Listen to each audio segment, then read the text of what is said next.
que deja posterior al esguince.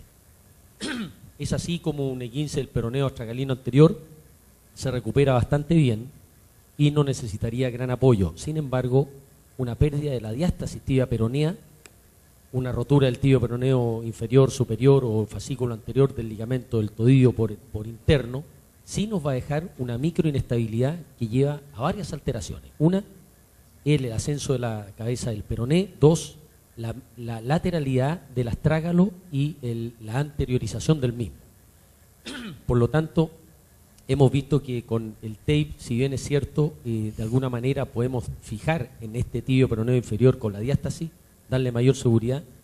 Hemos tenido estudios que se va el astrágalo normalmente hacia arriba y hacia lateral, que nos obliga a hacer una artroquinemática de descenso y de medialización del mismo con distracciones axiales. Entonces estoy de acuerdo con usted en la controversia de que no existen tobillos, existen enfermos generalizados, sino que cada lesión debe ser evaluada por sí misma. Correcto, gracias, profesor Koch.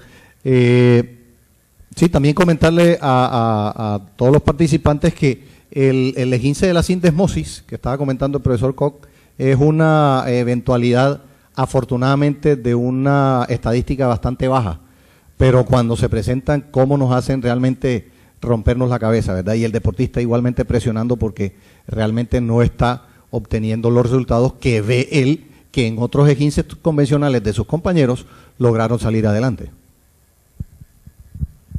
Yo le quiero hacer una pregunta, doctor. En su experiencia, las recidivas que llevan a una cirugía de un circlaje, ¿cuál es la experiencia? ¿Qué abordaje terapéutico, qué criterio quirúrgico utilizan ustedes? En el caso de, bueno, ya un trabajo obviamente de ortopedia, de la inestabilidad del tobillo, y estamos hablando de tobillos en los cuales realmente por mucho que hayamos establecido bien la fisiología de recuperación del tobillo, no vamos a trabajarlo. Con algunos ortopedas que nos trabajan la parte quirúrgica, se alcanzan a seleccionar los casos precisamente por el nivel de inestabilidad, ¿no? Entonces se verifica por un cajón, la prueba del cajón, la prueba inclusive de lateralidad, ¿sí? Y en muchos casos inclusive todavía existe, luego de varias, no semanas, meses, la sintomatología. Y es precisamente por lo que usted estaba comentando. Sobre todo si hay compromiso de la sindesmosis o en el caso de una ruptura completa en los ligamentos laterales, pero neoastragalinos definitivamente el trabajo quirúrgico es quien va a definir una recuperación definitiva. El criterio es básicamente la estabilidad, o en este caso la inestabilidad del tobillo.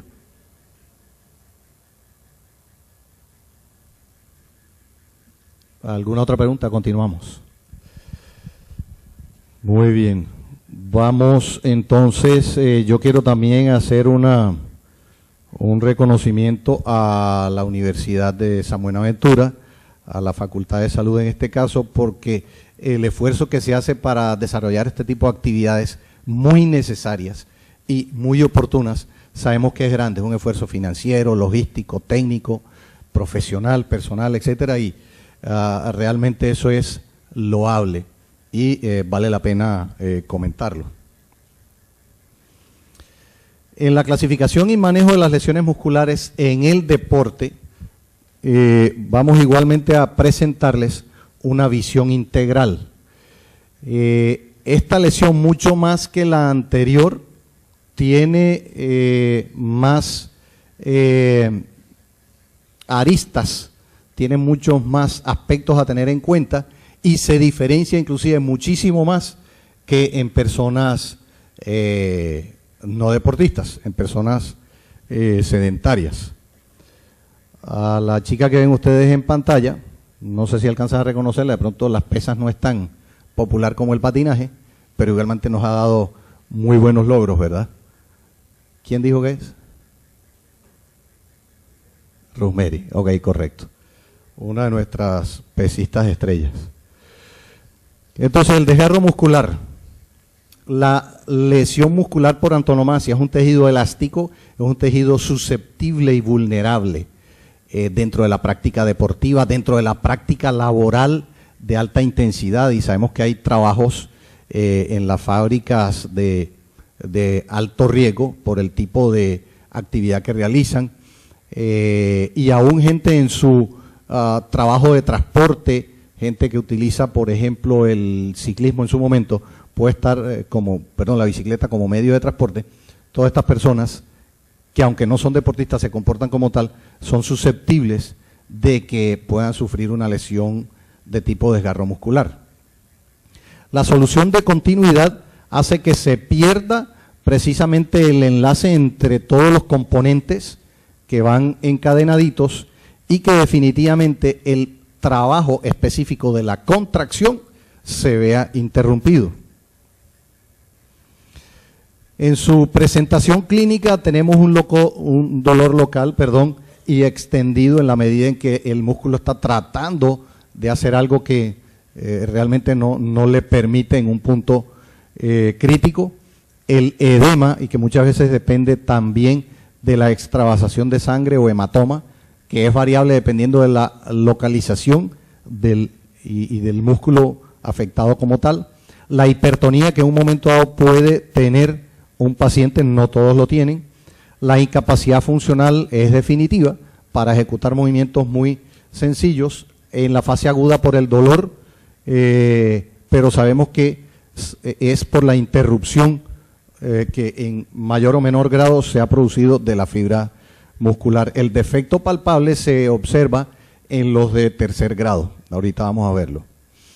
Hay dos grandes mecanismos de lesión para entender muy bien la parte del desgarro muscular. El uno es un mecanismo directo, bien sea por una contusión que está afectando a manera de hachazo la masa muscular, o por un sobreesfuerzo en el cual se pretendió ejecutar un movimiento por encima de la capacidad que tiene el músculo en ese momento o de las condiciones en las cuales se encuentra. Recordemos que por muy bien trabajado físicamente que esté un deportista, muy seguramente al final de una ejecución deportiva o una competencia o en una sesión de entrenamiento de 2 o 3 horas, ya las condiciones de hidratación van menguando, la misma reserva fisiológica se ha disminuido y todo esto lo está exponiendo en un momento dado a una lesión muscular. El mecanismo indirecto, que es el otro mecanismo, es por ese movimiento excéntrico que hace que la fibra sobrepase el nivel de elasticidad habitual y definitivamente esa contracción ya no retorna, ¿verdad?, al estado original de la fibra, y obviamente se llegó a un punto de plasticidad. Ambos tipos de mecanismos son viables en el deporte, de hecho depende del tipo de deporte, y ustedes ven dos ejemplos ahí bien claros. En el caso del mecanismo directo o por contusión, el fútbol, que es un deporte de contacto y en el cual los miembros inferiores están expuestos a ello, y en el caso del béisbol, una barrida en segunda base o cualquier tipo de movimiento a la defensiva, bien sea de un infielder o de un jardinero, lo expone a esos sobreestiramientos, esos movimientos excéntricos. Recordar la clasificación tradicional.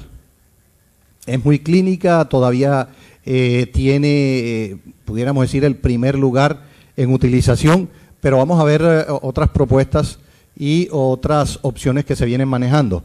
La grado 1 se maneja como aquella lesión muscular que a través de una elongación extrema comprometió en un porcentaje muy bajo, y ahorita vamos a verlo, a ese grupo muscular. En el grado 2, el clásico desgarro parcial, en el cual una porción anatómica bastante considerable ha sido afectada, y en el grado 3 de desgarro completo, en el que clínicamente y externamente se visualiza el defecto. Esta es una clasificación bastante interesante y que nos permite a nosotros hoy por hoy, durante los últimos 20 años aproximadamente, a través de esta herramienta seguir de una manera más directa y con unos resultados que nos permiten ir avanzando en lo que hemos estado hablando de rehabilitaciones agresivas o rehabilitaciones dinámicas. El ultrasonido es de esas imágenes diagnósticas que hoy tenemos a la mano a un bajo costo, cada vez se difunde más y aunque no tienen la exactitud que tiene una resonancia magnética o una tomografía, es muy cercana y hay también ultrasonido de alta definición que definitivamente nos acerca muy bien a lo que está pasando en la realidad allá dentro del músculo. Ese primer grado o de microlesión por ultrasonido es una lesión anatómica que habitualmente no toma más de un 5% del volumen del músculo comprometido. Y obviamente la funcionalidad va a ir directamente proporcional a ese porcentaje. A pesar de que el dolor sea muy intenso en su fase inicial, la funcionalidad aquí todavía permite hacer alguna serie de actividades promedio. El dolor inicialmente es muy intenso, aunque es difuso, no alcanza a ubicarlo el deportista como decir aquí, con un dedito específicamente, porque definitivamente es algo que se difunde en la masa muscular del punto lesionado y sus alrededores. Estamos hablando de una recuperación para términos promedio en deportistas que puede estar en 3 semanas. En el de tipo 2 o de segundo grado, perdón, o parcial, el compromiso va por encima de lo que habíamos hablado en términos del porcentaje y es variable, obviamente. Aquí una de las cosas que nos llama la atención es que en la clínica el deportista suele referir algún sonido, que muchos escriben como un chasquido, algún sonido que le hizo saber que sucedió algo allí. Algo traqueó, algo tronó, repito, algo sonó, ¿sí? Muy feo. Cuando son, por ejemplo, en músculos de la pantorrilla, el deportista suele mirar hacia atrás porque lo primero que está pensando es que le tiraron una pedrada o que le llegaron con un puntapié y se percata de que no hay nadie detrás de. Pero bien sea en un sobreestiramiento, en un sobreesfuerzo, realmente sucedió ese tipo de evento de lesión. Este es un dolor que está más focalizado porque definitivamente hay un punto y en tamaño bastante importante que ha sido afectado. El edema ya suele acompañarse en este segundo grado de un hematoma bastante visible y la evolución va por encima de 6 semanas. Se puede llevar tranquilamente 8 semanas y obviamente depende de la masa muscular afectada. Si es un cuádriceps, si son los isquiotibiales o si son la pantorrilla, sabemos que dependiendo del tamaño de estos músculos en su momento, eso va también a permitir un mayor tiempo de recuperación a medida que es más grande. En las imágenes alcanzamos a ver los defectos que se pueden observar, en este caso los gemelos en la pantorrilla, para un esguince para un desgarro muscular de segundo grado. En el de tercer grado, llamado también completo, igual estamos hablando de la opción de las imágenes diagnósticas, estamos hablando de un compromiso del vientre muscular de manera definitiva. Este se acompaña de una separación de los extremos, eso es visible externamente. Ahorita vamos a ver una imagen con referencia a esto. La incapacidad funcional es notoria, inclusive tanto en lo agudo como en la misma evolución. Y la evolución, si bien es cierto, parece bastante rápida para este tipo de grados. Debemos recordar que en algunos grupos musculares como el cuádriceps o el bíceps, que tienen de alguna manera una funcionalidad de bastante exigencia, en la gran mayoría de los deportes, el asunto no está en que obviamente se cicatrice completamente, va a quedar un defecto, pero funcionalmente se ha logrado rescatar lo que todo lo que se había perdido, fuerza y la capacidad del deportista. Únicamente en lesiones en las cuales hay una ruptura total y se está hablando de un fascículo completo, se requiere obviamente del tratamiento quirúrgico. Estos de tercer grado hay que individualizar cada caso y hay que escoger cada caso para poder llegar a definir un tratamiento quirúrgico. Esto es un caso de un desgarro completo del cuádriceps.